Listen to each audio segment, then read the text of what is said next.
ಮಹಿಳೆ ಸುಂದರವಾಗಿ ಕಾಣುತ್ತಿದ್ದಂತೆ ಆಕೆಯನ್ನ ಕಾಮದೃಷ್ಟಿಯ ನೋಟದಿಂದ ನೋಡುವ ಗಂಡಸರಿಗೆ ನೀವು ಕಾಮದೃಷ್ಟಿಯಿಂದ ನೋಡುವ ಮಹಿಳೆಯ ಅಂಗಗಳ ನಿಜವಾದ ಉಪಯೋಗವೇನು ಎಂದು ತಿಳಿಯುತ್ತದೆ.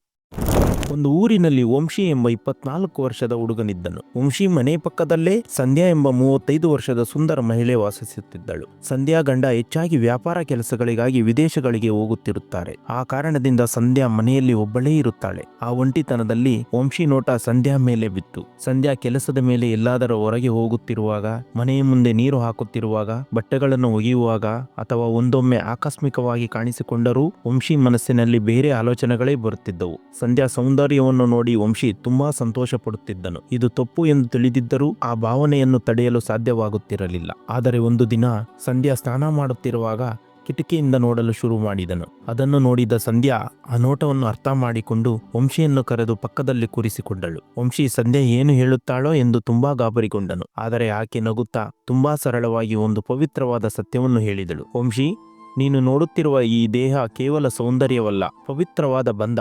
ನನಗಿರುವ ಅಂಗಗಳೇ ನಿಮ್ಮ ತಾಯಿಗೂ ಸಹ ಇರುತ್ತವೆ. ಆ ಅಂಗಗಳಿಂದಲೇ ನಿಮ್ಮ ಅಮ್ಮ ನಿನ್ನನ್ನು ಹೆತ್ತು ಹೊತ್ತು ಇಷ್ಟು ದೊಡ್ಡವನಾಗಿ ಮಾಡಿರುವುದು.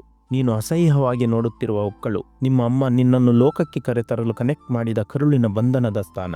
ಕಾಮದಿಂದ ನೋಡುತ್ತಿರುವ ಈ ಎದೆ ನಿನಗೆ ಹಾಲು ಎಂಬ ಅಮೃತವನ್ನು ಕೊಟ್ಟ ಪವಿತ್ರ ಸ್ಥಳ. ಈ ಸೊಂಟ ನೀನು ಕುಳಿತುಕೊಳ್ಳಲು ಅಭ್ಯಾಸವಾದ ಮೊದಲ ಜಾಗ. ಇನ್ನು ತುಟಿಗಳು ನಿಮ್ಮ ಅಮ್ಮನ ಜೊತೆ ನೀನು ಮೊದಲು ಮುತ್ತು ಪಡೆದ ಜಾಗ. ನೀನು ಪ್ರತಿದಿನ ನೋಡುವ ತೊಡೆಗಳು ನಿನಗೆ ಸ್ನಾನ ಮಾಡಿಸಲು ಅಭ್ಯಾಸವಾದ ಸ್ಥಳ. ಪ್ರತಿ ಸ್ತ್ರೀ ದೇಹದ ಪ್ರತಿ ಭಾಗಕ್ಕೂ ಒಂದು ದೊಡ್ಡ ಇತಿಹಾಸವಿದೆ ವಂಶಿ. ಇದು ಕೇವಲ ಕಾಮಕ್ಕಾಗಿ ಮಾತ್ರವಲ್ಲ ಎಂದು ಸಂಕೋಚವಿಲ್ಲದೆ ಪ್ರತಿ ವಿಷಯವನ್ನು ವಂಶಿಗೆ ಸ್ಪಷ್ಟವಾಗಿ ವಿವರಿಸಿದಳು. ಆ ಮಾತುಗಳನ್ನು ಕೇಳಿದಾಗ ವಂಶಿ ಕಣ್ಣುಗಳು ತೆರೆದವು. ತಕ್ಷಣ ಸಂಧ್ಯಾಗೆ ಕ್ಷಮೆಯಾಚಿಸಿದನು.